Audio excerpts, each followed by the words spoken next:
Okay, so we are on to day 7. I'm going to be a bit inventive, and 7, 8 and 9 are going to be Christmas typed decorations all on one page. The reason I'm doing this is in this concertina pad there is only 20 sheets on one side, so I'm going to be a little bit inventive and go through so that we'll have a few on one page to make sure that we can go to the 24. So the first technique we're going to do is the glass technique, which we've done with the wreath on day 2, and we're going to continue because it's a nice easy way to get a bauble shape. So I have got my round number 10, and this is some rose, and I am going to paint that onto the edge of the glass. So choose whatever glass is the size that you want, and I'm going to pop that here. There we go. Gives you a perfect round. If you've ever tried to do a bauble, you will understand what I mean. It is very hard to get a perfect round, and that is a fantastic way of doing it. So I'm now coming in with a wet brush, and I'm touching the inside edge of that paint.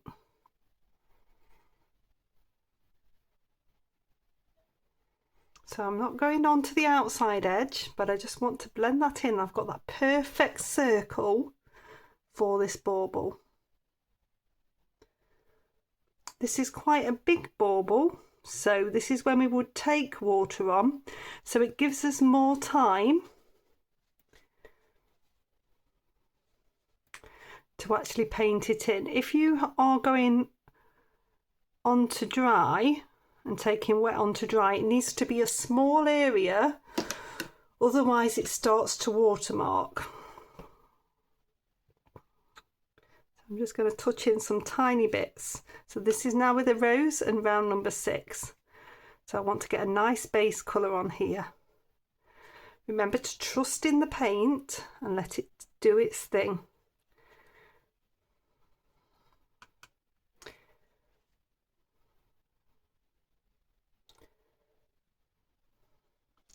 So it's all about getting a nice ball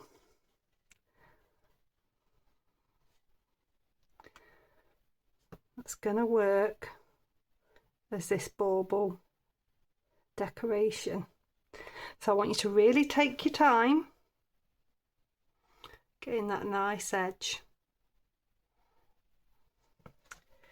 See, that's looking pretty perfect. It's got a really nice colour on.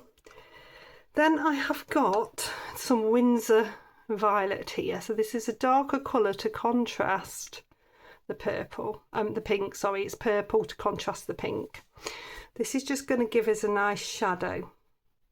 So it's quite a shooty colour, as you can see. It's got that base of intense blue, the phthalo blue. So it does tend to shoot.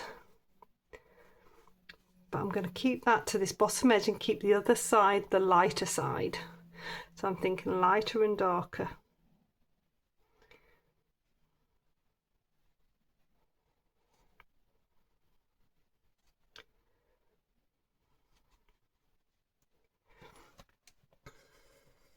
Because it's wet, it blends really nicely and it gives you that cylindrical feel.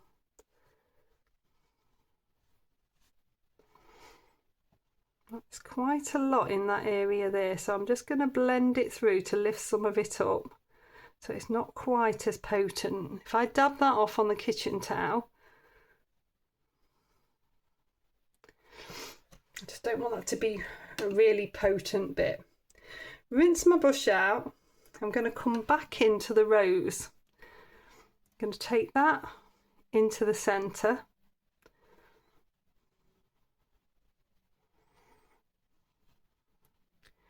And I'm using little circular motions to blend it a little bit.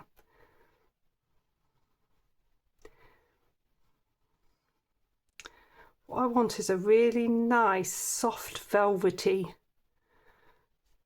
bauble. So I'm doing a blend of both. but blending on the paper. This is why I haven't kept a white highlight. A white highlight would indicate something that's really shiny. I'm going quite velvety here, and I'm keeping that highlight towards the centre. Okay, I'm going to dry that one off. So that's nicely dried, and it's a beautiful velvety ball now. So I've got my detailer brush, and I've dipped into the Payne's Grey, and I need to pop a little bit of a cap on the top. So I don't want this to be too dark, so I'm coming in with a little bit of the grey, and then I'll just check that's clean. My round number 6, I'm just going to blend it through. You want it to slightly arch, so it's arching here, you want it to slightly arch upwards as well, so that it has that same effect. And then I want you to drop some more of the Payne's Grey down that side.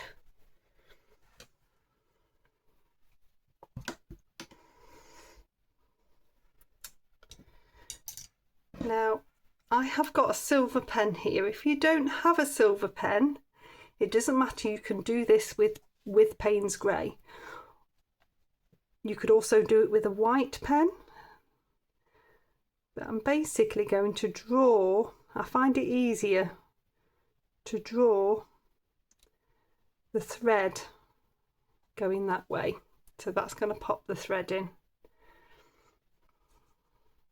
Then we need to look at if we want a pattern onto the bauble. So that's the thread in there. We can utilise the pen, so I could follow a line of silver dots. Can you see how I'm very carefully arching? It's not straight. It's not straight because the bauble is curved.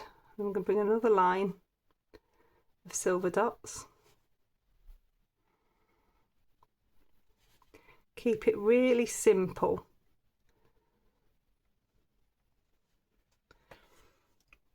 Got a pretty line here. Then if I wanted a lower line of silver dots, it's going to curve this way, because it's following that bottom line of the ball.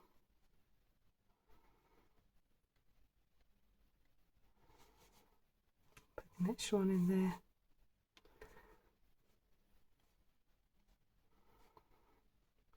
So it's just simple bits of perspective for you to learn as you go along, and those little bits then enhance the shape of the bauble.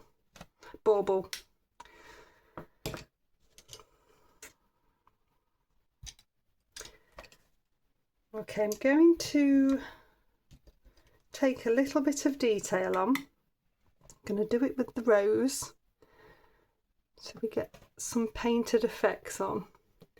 So if I start from the centre, and I'm going to twirl round. So this is all about creating pattern, and again about brush control.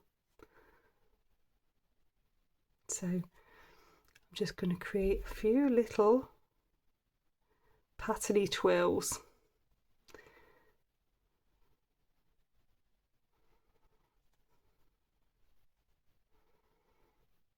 Try to do them in different directions.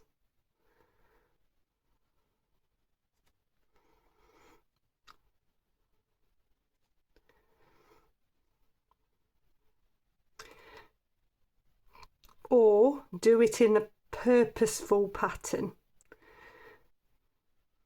Got to choose one or the other.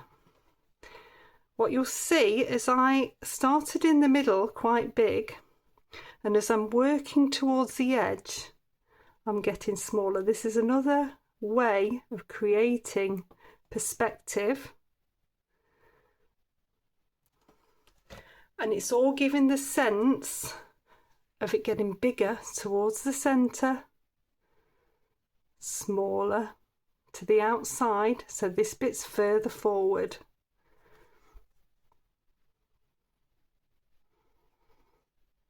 So I'm sort of going random pattern, but I'm also trying to copy a little bit. It sort of hurts your brain a bit though.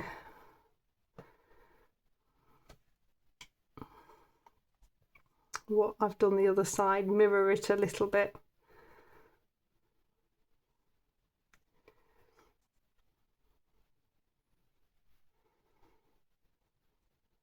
So you can see I'm getting smaller again. And it's giving it a great sense of perspective. If I just take the silver pen, I can come over that grey now and just give it a little hint of silver. So I don't have to come over the whole thing. But that's created a really pretty bauble. So I shall see you tomorrow.